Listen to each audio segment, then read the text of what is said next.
नमस्कार, मैं हूं राजेश। बहुत बहुत स्वागत है आपका हमारे इस खास बातचीत में। जी हाँ, आज हम बात करेंगे भूमि अधिग्रहण बिल को लेकर और हमारे साथ बातचीत करने के लिए होंगे सतपाल सिंह जी। बीजेपी के वरिष्ठ नेता हैं, सांसद हैं और इनका खास ताल्लुकात मुंबई पुलिस के पूर्व पुलिस कमिश्नर भी रह चुके हैं और किसानों के बड़े नेता हैं, किसानों को लेकर काम कर रहे हैं। और इनसे हम जानने और समझने की कोशिश करेंगे क्या वाकई सरकार, जो मौजूदा सरकार है, वो किसान विरोधी है।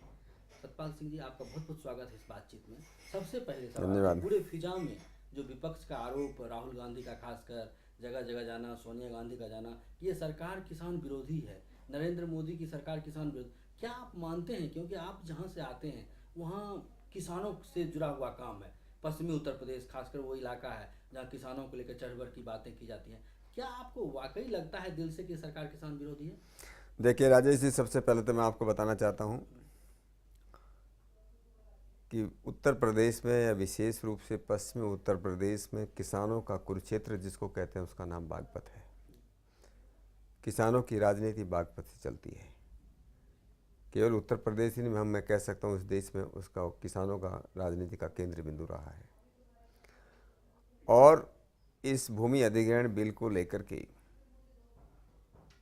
बागपत के अंदर कुछ ज़्यादा प्रॉब्लम नहीं, समस्या नहीं आई है, क्योंकि हम लोगों ने वहाँ पर किसानों के साथ एक अच्छा संपर्क रखा। इस देश के अंदर पिछले लगभग 68 वर्षों में कांग्रेस की सरकार रही और 1894 का कानून अब तक इस देश के किसानों के साथ उसका जो है उसको लागू किया गया।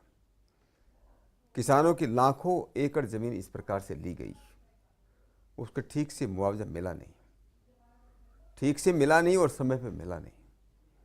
पहली बार एक ऐसा कानून, एक ऐसा बिल भारतीय जनता पार्टी लाई है कि वो किसानों के हित में है। किसी की ज़मीन ली जाएगी उसको 4 गुना मुआवजा मिलेगा, उसके परिवार के एक आदमी को नौकरी मिलेगी, रोज़गार मिलेगा। और तो और उस पर काम करने वाले जो खेतीहर मजदूर हैं, अगर वो भी प्रभावित हुए हैं तो उसके परिवार को भी एक आदमी को रोज़गार मिलेगा। ये बात सही है कि पिछले 60-65 वर्षों में 1947 में इस देश के अंदर जो जीडीपी में जो कृषि का योगदान था वो 32% था और आज वो लगभग 14% रह गया है, धीरे धीरे कम होता जा रहा है। किसानों की हालत खुशहाल नहीं है। देखिए, इसके पीछे पिछली जो सरकारें थी उनका ही कारण है। पहली बार आप देखिए कि पहली बार 1 लाख करोड़ किसानों को ठीक से क्रेडिट मिले, इसके लिए ये भारतीय जनता पार्टी सरकार लाई है। जो पेंशन योजना ला रही है अभी, जिसका माननीय प्रधानमंत्री जी के हाथों 9 तारीख को जिससे उसका उद्घाटन होगा, क्या कभी आपने सुना है कि 12 रुपये देकर के 2 लाख रुपए का बीमा हो सकता है उसमें? क्योंकि किसान जो हैं 75% जो बिलो पॉवर्टी लाइन पे इस देश में गरीबी रेखा के नीचे जीवन यापन करने वाले जो लोग हैं, उसमें 75% किसान हैं। ये तो सरकारी आंकड़े कहते हैं कि 12 रुपये दे करके आप साल में 12 रुपये दीजिए, 1 रुपया महीना दीजिए, 2 लाख रुपये का बीमा हो जाएगा। 340 रुपये देंगे तो 2 लाख रुपये का बीमा हो जाएगा। और जिस प्रकार से पशुधन को लेकर के और जो है किसान मंडी आनी चाहिए, किसानों को उनकी फसल का ठीक से उनका मूल्य मिलना चाहिए। कुछ बातें ऐसी कि डॉक्टर स्वामीनाथन ने जो रिपोर्ट दी है, कि डॉक्टर स्वामीनाथन की जो रिपोर्ट है 2007 कि भाई अब तक वो लागू क्यों नहीं की। भारतीय जनता पार्टी का भी ये चुनावी वादा था, लेकिन उसके पीछे दूसरे कुछ कारण हैं।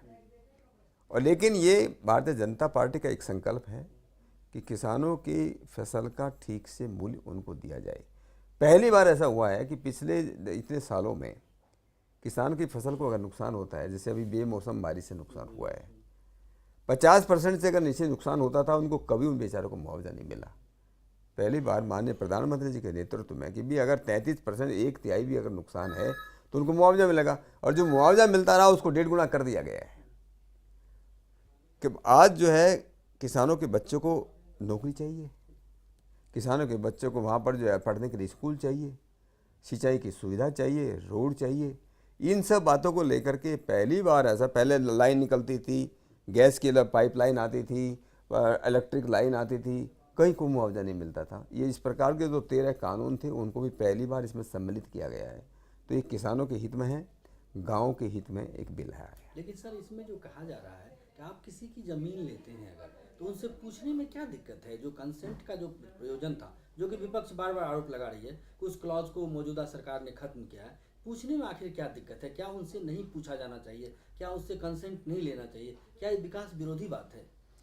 देखिए, मैं इस बात को मानता हूँ, अगर किसी की ज़मीन जिस पे जो है पुश्तैनी ज़मीन है, पता नहीं कितनी पीढ़ियों से आदमी उसमें खेती करता आया है, उसकी ज़मीन को अगर सरकार ले रही है, एक तो पहली बात है कि इस बिल के अंदर केवल मात्र सरकारी कामों के लिए ज़मीन ली जाएगी, किसी प्राइवेट उसके लिए नहीं जाएगी। लेकिन ज़मीन ली जाए तो पूछा, लेकिन इस बिल में प्रावधान है कि जो स्टेट राज्य सरकारें हैं ये उनके ऊपर छोड़ दिया गया, अगर उनकी सम्मति लेना चाहे तो उनकी सम्मति ले सकते हैं। ये राज्य सरकारों के ऊपर है, एकदम उसको ख़त्म नहीं किया है, ये राज्य सरकारों के ऊपर छोड़ा गया है। तो ये बातें जो हमारी आपके बीच हो रही है, और आप कह भी रहे हैं कि राज्य सरकारों को ये आप अच्छी तरह से चीज़ों को रख रहे हैं, ये बातें वहाँ तक किसानों तक नहीं जा पा रही है। हाँ, ये बिल्कुल ठीक है। मुझे लगता है कि हमारी भी शायद उसमें कमी रही होगी, और जिस प्रकार से वो बिल लाया गया, एक उससे पहले एक जागृति, एक निर्माण करते, अवेयरनेस होता तो शायद इतना वो नहीं होता। और विरोधी पार्टियों के पास तो कोई मुद्दा है नहीं, कोई मुद्दा नहीं, और किसानों के उसमें किस प्रकार की धारणा बनाने की कोशिश की गई, भाई आप लोगों के खिलाफ है। लेकिन मन की बातें जब जो एक बार प्रधानमंत्री जी ने लोगों से बात की, उससे बहुत बारे लोगों का ये जो था, इस प्रकार का जो संदेह था वो दूर हुआ है। ये बात जरूर अभी भी हमारी पार्टी इस बात की कोशिश कर रही है कि किसानों की पंचायत बुला करके तो किसानों को समझाया जाए कि ये जो बिल लाया जा रहा है ये आपके हित के लिए है, गाँव के हित के लिए है, गरीबों के हित के लिए, उनके विरोध में नहीं है। सर, हम थोड़ी देर के लिए रुकते हैं क्योंकि एक ज़रूरत है एक ब्रेक का। अब वक्त हो चला है एक छोटे से ब्रेक का। बने रहिए हमारे साथ, क्योंकि ये बातचीत आगे और होगी सतपाल जी से, और बस जस्ट बने रहिए हमारे साथ।